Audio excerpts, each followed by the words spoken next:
C'est vous, la CGT, qui avez fourni des éléments pour l'enquête. Et dans cette enquête, les mots employés sont forts, à savoir esclavagisme, traite d'êtres humains. Benjamin Amor, merci d'être là déjà.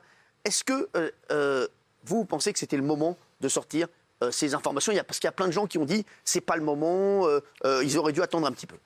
Bah, écoutez, en réalité, il faut savoir que la CGT est sur cette affaire depuis 1 an. D'accord. L'affaire qui concerne le drame qui a concerné Yuri avec cette agression barbare en meute qui nous a tous choqués, c'est très récent. Par contre, l'affaire, effectivement, qui concerne un conflit du travail, ça, c'est quelque chose d'ancien. Qu'est-ce qui est reproché à la maman d'Yuri? Ah, c'est des choses très, très graves. C'est des choses très graves. Et c'est pas reproché par Libération ou par la CGT, c'est l'inspection du travail. D'accord. Qui, effectivement, y compris a diligenté l'Office central de lutte, justement, sur les questions de fraude au travail, Oui. et avait en lien avec la préfecture de police de Paris.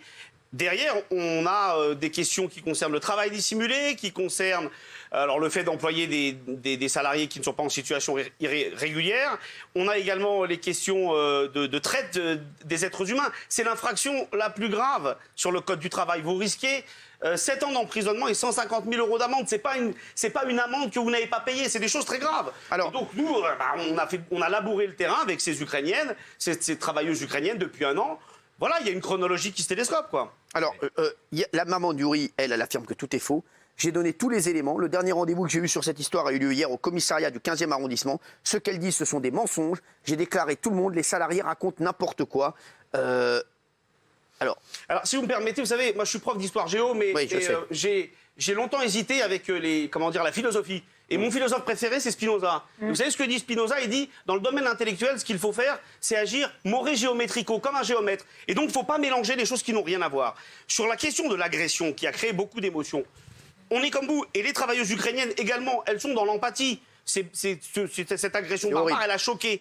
Maintenant, il y a autre chose. Il y a ce conflit du travail. Et moi, j'ai été longtemps sur la question des travailleurs sans papier. Ce dossier, il est suivi par ma camarade Maryline Poulain, qui n'est pas disponible aujourd'hui. C'est pour ça que moi, je suis là. Mais on est sur ces dossiers-là depuis des années.